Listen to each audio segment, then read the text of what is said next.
Hello, আসসালামু আলাইকুম দর্শক। আশা করছি আপনারা আল্লাহর অশেষ রহমতে অনেক ভালোই আছেন। তো আবারও একটা নতুন রেসিপি নিয়ে হাজির হয়ে গেলাম। তো আজকে যে রেসিপিটা নিয়ে হাজির হয়েছি সেটা হচ্ছে কাঁচা কলার কোফতা। তো এটা কাঁচা কলার কোফতা বা কাবাব যেটাই বলতে পারেন। তো এটার জন্য আমি এখানে 2টো কাঁচা কলা নিয়েছি আর 2টো আলু নিয়েছি। তো এটাকে সিদ্ধ করে নিয়েছি এবং তারপর এগুলোকে ভালো মতো ম্যাশ করে নেব। তো ম্যাশ করে নেওয়ার পরে বাকি উপকরণগুলো এর মধ্যে অ্যাড করব। তো এখানে আমি পেঁয়াজ ভেজে নিয়েছি, এখানে কাঁচামরিচ এখানে কুচি কুচি করে কেটে নিয়েছি। তো এখানে আমি 3-4টার মতো কাঁচামরিচ দিয়েছি। আমি এখানে মরিচটা একটু কম দিয়েছি, যেহেতু আমার ছোটো বাচ্চারা খাবে। তো আপনারা চাইলে ঝালের পরিমাণ আরও বেশি দিতে পারেন। তো এখানে আমি বাকি যে উপকরণগুলো দিয়ে দিব, এর মধ্যে হলুদ গুঁড়া দিব, লবণ দিব। এখানে প্রথমে আমি চালের গুঁড়া দিয়েছি, 2-3 চামচের মতো চালের গুঁড়া এখানে অ্যাড করছি। সাথে এখন দিয়ে দিচ্ছি স্বাদ মতো লবণ, তারপরে দিয়ে দিব হলুদ গুঁড়া, তারপরে মরিচ গুঁড়া, জিরার গুঁড়া, ধনিয়ার গুঁড়া, সবগুলো 1 চামচ 1.5 চামচ করে আমি এখানে দিয়ে দিয়েছি। মরিচ যেহেতু আমি কাঁচামরিচ দিয়েছি, এই জন্য মরিচের গুঁড়াটা খুব বেশি দিইনি। আর এখানে 1-1.5 চামচের মতো মরিচের গুঁড়া দিয়েছি, আর হলুদ গুঁড়া দিয়েছি, জিরার গুঁড়া, ধনিয়ার গুঁড়া অ্যাড করে দিয়েছি। আর সাথে সর্বশেষ আমি দিয়ে দেব কাবাব মশলা। কাবাব মশলা থাকলে দিতে পারেন, আবার এটা স্কিপ করতেও পারেন, তবে দিলে স্বাদটা বেশি ভালো হয়। তো কাবাব মশলা আমি দিয়েছি 1 চামচের মতো।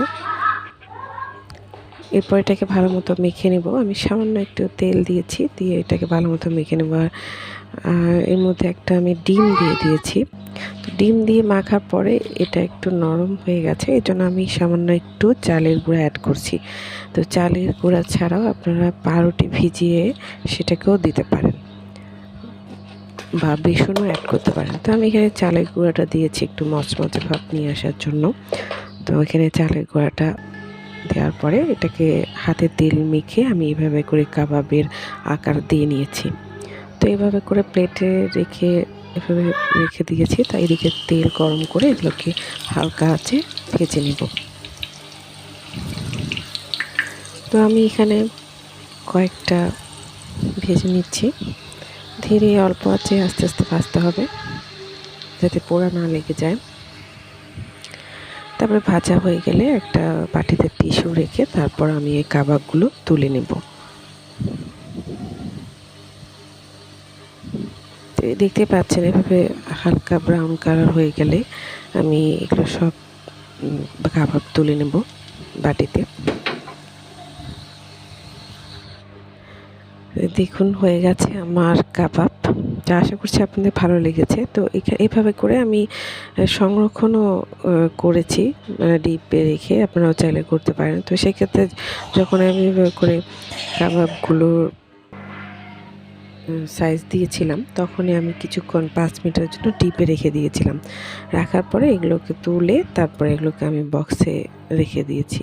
তো বক্সে রাখার জন্য আমি একটা পলিথিন দিয়ে তারপরে আমি কাবাব রেখে আবার তারপরে আরও একটি পলিথিন দিয়ে তারপরে কাবাবগুলো রেখে দেব। তো এইভাবে বক্সে করে রেখে দেওয়া যেতে পারে, এবং যখন বের করে আবার ভেজে খাবো, সেক্ষেত্রে এটা একটু সুবিধা। তো এইভাবে করে সংরক্ষণ করে রাখতে পারেন। তো আশা করছি আপনাদের ভালো লেগেছে। ভিডিওটা ভালো লাগলে অবশ্যই একটা লাইক, কমেন্ট